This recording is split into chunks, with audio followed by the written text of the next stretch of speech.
Good morning Gorakhpur. मैं हूं आपकी रेडियो जॉकी काव्या और आप सुन रहे हैं आपका अपना गो गोरखपुर रेडियो। मैं लेकर आई हूं सभी बड़ी खबरों का लेखा जोखा, शहर से लेकर गांव तक हर जरूरी सूचना अब आप तक। आइए सबसे पहले नजर डालते हैं आज की मुख्य सुर्खियों पर। मुख्यमंत्री योगी आदित्यनाथ की विजयादशमी शोभा यात्रा के लिए किए गए अभूतपूर्व सुरक्षा इंतजाम, एंटी ड्रोन सिस्टम और एटीएस कमांडो रहेंगे तैनात। मिशन शक्ति के तहत 7 छात्राओं ने संभाला एक दिन के लिए थाना प्रभारी का पद, महिला सशक्तिकरण की अनूठी मिसाल। गोरखपुर को मिली 2 बड़ी विकास परियोजनाएं, 11 करोड़ रुपए का सीएनजी आधारित पशु शवदाह और दीनदयाल उपाध्याय विश्वविद्यालय में 6 करोड़ रुपए का सीवेज ट्रीटमेंट प्लांट। खेल जगत में गोरखपुर का जलवा, जूडो और खो खो में स्थानीय टीमों ने जीते कई पदक। बास्केटबॉल में उत्तर प्रदेश की टीम बनी चैंपियन। प्रलोभन देकर धर्मांतरण कराने के आरोप में 2 महिलाओं को किया गया गिरफ्तार। कई धार्मिक पुस्तकें और मोबाइल फोन बरामद। और अधिवक्ताओं ने किया लगातार दूसरे दिन न्यायिक कार्य का बहिष्कार। ग्राम न्यायालयों में पत्रावलियां स्थानांतरित करने का कर रहे हैं विरोध। आइए अब विस्तार से जानते हैं प्रमुख गतिविधियों को। मुख्यमंत्री की शोभा यात्रा के लिए कड़े सुरक्षा इंतजाम। विजयादशमी के अवसर पर कल निकलने वाली मुख्यमंत्री योगी आदित्यनाथ की पारंपरिक शोभा यात्रा के लिए सुरक्षा के अभूतपूर्व इंतजाम किए गए हैं। पुलिस प्रशासन ने यात्रा मार्ग को पूरी तरह से सुरक्षित बनाने के लिए एंटी ड्रोन सिस्टम तैनात किया है और एटीएस कमांडो की विशेष ड्यूटी लगाई है। सुरक्षा के इस घेरे में 4 अपर पुलिस अधीक्षक, 15 क्षेत्राधिकारी, 19 निरीक्षक, 87 दरोगा, 3 कंपनी पीएसी और 500 से अधिक सिपाही तैनात रहेंगे। साथ ही शोभा यात्रा मार्ग के 252 घरों की छतों पर भी पुलिसकर्मी निगरानी करेंगे। मिशन शक्ति, छात्राओं ने संभाला थाने का चार्ज। मिशन शक्ति फेज 5 के तहत महिला सशक्तिकरण की एक अनूठी पहल देखने को मिली। 7 छात्राओं को एक दिन के लिए विभिन्न थानों का प्रभारी बनाया गया। इनमें गरिमा शर्मा दुबे हरपुर बुधहट, सौम्या गहलोत उरुआ बाजार, जानशी शुक्ला सिकरीगंज, मेघा सिंह शाहपुर, प्रीति विश्वकर्मा खोराबार, ओजस्विनी सिंह बढ़लगंज और साक्षी सिंह गीडा शामिल रहीं।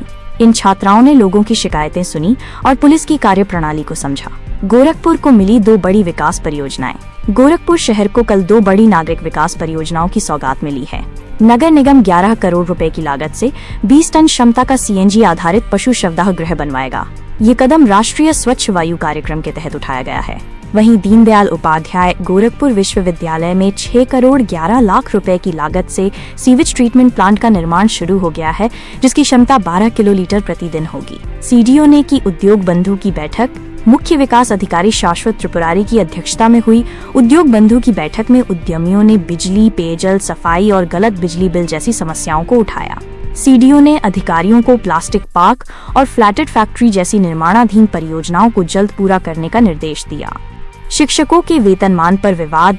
उत्तर प्रदेश प्राथमिक शिक्षक संघ ने शिक्षा विभाग पर बिना शासनादेश के शिक्षकों के 10 वर्षीय चयन वेतनमान की स्वीकृति को प्रभावित करने का आरोप लगाया है, जिससे वेतन 6 महीने तक रुक सकता है।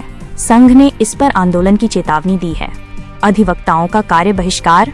सिविल कोर्ट बार एसोसिएशन के अधिवक्ताओं ने कल लगातार दूसरे दिन न्यायिक कार्य का बहिष्कार किया।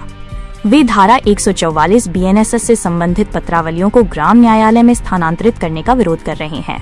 अधिवक्ताओं का तर्क है कि ग्राम न्यायालयों में सुविधाओं की कमी है। अष्टमी पर कई क्षेत्रों में बिजली कटौती। शारदीय नवरात्र की अष्टमी को बिजली निगम के निर्बाध आपूर्ति के दावों के बावजूद शहर के कई क्षेत्रों जैसे रानीबाग, शाहपुर और राप्ती नगर में घंटों बिजली गुल रही, जिससे श्रद्धालुओं को परेशानी का सामना करना पड़ा। बीआरडी मेडिकल कॉलेज में वित्तीय नियमों का उल्लंघन। बीआरडी मेडिकल कॉलेज में पैथोलॉजी विभाग की मरम्मत के लिए पैरामेडिकल कोर्स के 22 लाख रुपए के फंड का उपयोग करने का प्रयास किया गया। नियमों का उल्लंघन होने पर बैंक ने भुगतान रोक दिया। प्राचार्य ने प्रक्रियागत चूक स्वीकार की है। अब बात करते हैं शहर की खेल जगत की हलचलों पर। खेल जगत से कल गोरखपुर के लिए अच्छी खबरें आईं। 69वीं राज्य स्तरीय माध्यमिक विद्यालय जूडो प्रतियोगिता में गोरखपुर ने 3 रजत और 7 कांस्य सहित कुल 10 पदक जीते। वहीं खो खो प्रतियोगिता में गोरखपुर ने बालक और बालिका दोनों वर्गों के सभी आयु समूहों में चैंपियनशिप पर कब्जा किया। बास्केटबॉल में CISCE राष्ट्रीय बालिका चैंपियनशिप में उत्तर प्रदेश की टीम अंडर 14 में चैंपियन बनी। अब रुख करते हैं कल के आपराधिक घटनाक्रमों की ओर। धर्मांतरण के आरोप में 2 महिलाएं गिरफ्तार। सहजनवा थाना क्षेत्र में प्रलोभन देकर धर्मांतरण कराने के आरोप में पुलिस ने 2 महिलाओं लक्ष्मी यादव और रोशनी को गिरफ्तार कर जेल भेज दिया है। आरोपी महिलाएं गरीब बस्तियों में जाकर बीमारी और गरीबी दूर करने का झांसा देती थीं। पुलिस ने मौके से धार्मिक पुस्तकें, एक डायरी और धर्मांतरण से जुड़े वीडियो वाला एक मोबाइल फोन बरामद किया है।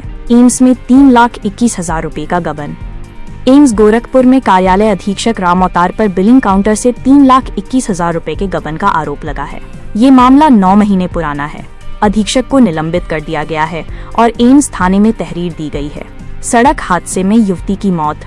खजनी थाना क्षेत्र के छपिया 4 लेन पर अज्ञात वाहन की टक्कर से बुलेट सवार आरती पांडेय उम्र 25 वर्ष की मौत हो गई। ग्रामीणों ने 4 लेन पर सुरक्षा उपायों की कमी को लेकर नाराजगी जाहिर की है।